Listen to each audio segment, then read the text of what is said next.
ஒரு மனிதன் தன்னை முதல்ல உணர்ந்து கொண்டால்தான் மற்ற விஷயங்களை உணர்ந்து கொள்ள முடியும் என்ற அடிப்படையில் அதை கொண்டு வந்தது. ஒரு மனிதனுக்கு 5 நிலைகளில் விழிப்புணர்வு ரொம்ப முக்கியம். நீங்க நான் நான் சொல்றத நல்ல கவனமா கேட்டீங்கன்னா தான் உங்களுக்கு விளங்கும். 5 நிலைகளில்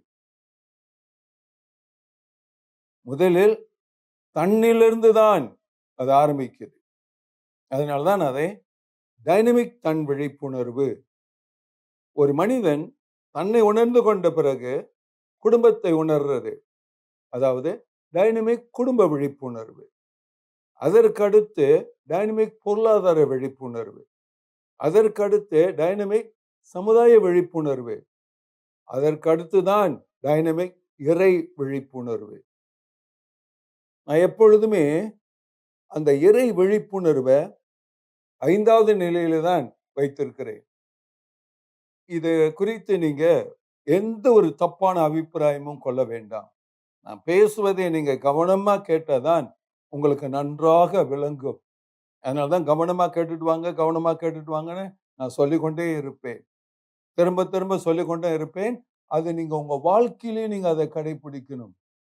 எதையுமே கவனமா பார்க்கணும், கவனமா கேட்கணும்.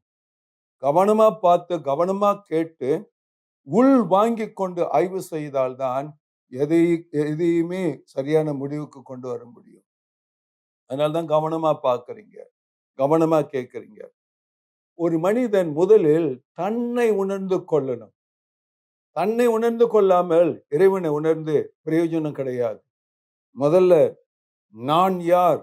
என்னோட ஆற்றல் என்ன? என்னோட திறமை என்ன? என்னோட வேகம் என்ன? நான் என்னென்ன செய்ய தகுதி உள்ள ஆள்? நான் அதை செய்து கொண்டிருக்கின்றேனா?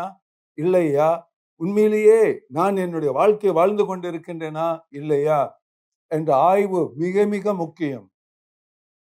நான் சின்ன வயதில் இருக்கும் பொழுது எனக்கு மத ஈடுபாட்டில் தான் என்னை ரொம்ப கொண்டு போனார்கள். அதுல நிறைய படிச்சேன். அந்த அந்த நிலையில போகும் பொழுது எல்லாமே இறைவன் செயல், இறைவன் செயல், இறைவன் செயல் என்றுதான் எனக்கும் சொல்லிக் கொடுக்கப்பட்டது. பொதுவாகவே எல்லாரும் அதான் சொல்லிக் கொண்டு வருகிறார்கள். ஆனால் எனக்குள்ளார அவங்க கொடுத்த தகவல்களை ஏற்றுக்கொள்ள முடியவில்லை. அது ஏன் ஏற்றுக்கொள்ள முடியவில்லைன்னா, எனக்குள்ளார உள்ள என்னோட உணர்வு அந்த மாதிரி. நான் எப்பவுமே எதையுமே சொன்னதுமே உடனே ஏற்றுக்கொள்ள மாட்டேன்.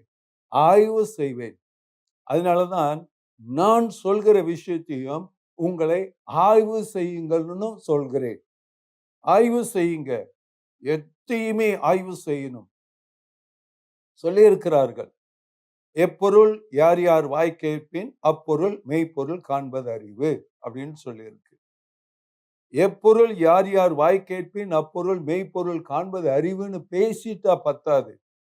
அதை கடைபிடிக்கணும்.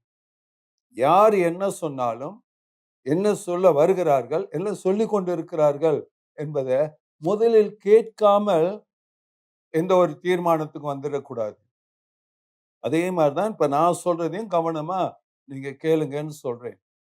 இதை நான் மீண்டும் மீண்டும் உங்களை வலியுறுத்தி கொண்டே இருப்பேன். கவனமா பாருங்க, கவனமா கேளுங்க. வாழ்க்கையிலும் அதை கடைபிடித்தும் பாருங்க. நீங்க கடைபிடிக்கும் பொழுதுதான் உங்களுக்குள்ளார அந்த தன்மைகள் என்னன்றது மாற ஆரம்பிக்கும். ஒரு மாற்றம் வேண்டும். ஒரு மனிதன் முதலில் தன்னை உணர்ந்து கொள்ளணும். தன்னை உணர்ந்து கொள்ளாமல் குடும்பத்தை உணர முடியாது, பொருளாதார மேம்பாடு அடைய முடியாது, சமுதாயத்தோட நெருக்கம் உருவாக்க முடியாது, இறைவனுடனும் நெருக்கம் உருவாக்க முடியாது. ஒரு மனிதன் தன்னை உணர்ந்து தன்னை மாற்றிக் கொள்ளும் பொழுதுதான் அந்த மனிதன் மற்ற மனிதரோட நல்ல அணுக்கமான தொடர்புகளை, உறவுகளை வைக்க முடியும். இதை கேட்டுக்கொண்டிருக்கின்ற அன்பான நபரே, நீங்க ஆணா இருக்கலாம், பெண்ணா இருக்கலாம், ஆணும் பெண்ணும் கலந்த நபராகவும் இருக்கலாம். யாராக இருந்தாலும் சரி, எல்லாவற்றிற்கும் சட்டம் ஒண்ணுதான். ஒரே சட்டம் தான். கவனமா பார்க்கறீங்க, கவனமா கேட்கிறீங்க. உங்களை நீங்கள் உணர்ந்து கொள்ளாமல் மற்றவருடன் நீங்க தொடர்பு வைக்க முடியாது, நட்பு வைக்க முடியாது, காரியம் செய்ய முடியாது. நீங்க யார் எவர் என்பதை முதலில் உணர்ந்து கொள்ளணும். அதுதான் அந்த அடிப்படையில் அதை உருவாக்குனது. டைனமிக் தன் விழிப்புணர்வு தான் தலை சிறந்த வாழ்வியல் வழிகாட்டின்னு ஆரம்பிச்சது. ஒரு தனி மனிதன் தன்னை உணர்ந்து கொண்டு தன்னை மாற்றி அமைத்துக் கொண்டு வாழ்க்கையில உயரும் பொழுது அவருடைய குடும்பம் உயர ஆரம்பிக்கும். குடும்பத்திலே மாற்றம் ஏற்படும். குடும்பமும் உயரும். குடும்பம் உயரும் பொழுது உற்றார் உறவினர்கள், சொந்த பந்தங்கள், உற்றார் உறவினர்களுக்குள்ளார நல்ல மாற்றம் உருவாக ஆரம்பிக்கும்.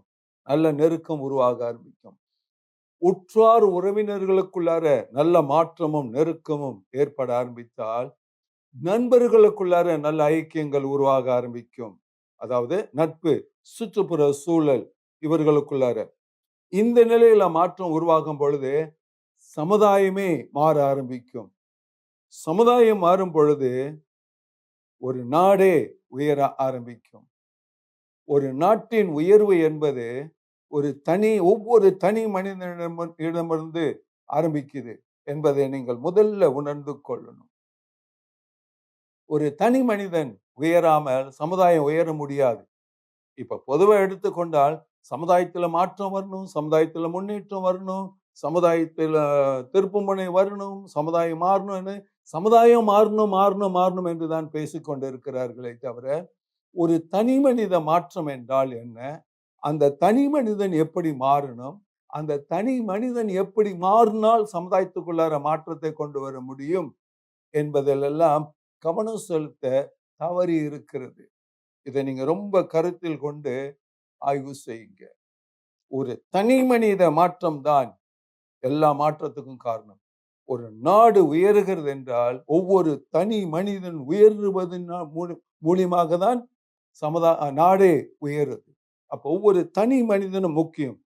ஸோ என்னோட பயிற்சி முறைகள், என்னோட ஆய்வுகள், நான் அமைத்து வைத்திருக்கிற நிலைகள் எல்லாமே ஒரு தனி மனிதனிலிருந்து ஆரம்பிக்கிறது தான். அன்பாடு அழைத்து நல்ல நம்பிக்கை விதைத்து புது பாதைகள் அமைத்து வாழ சொல்லுகின்ற டைனமிக்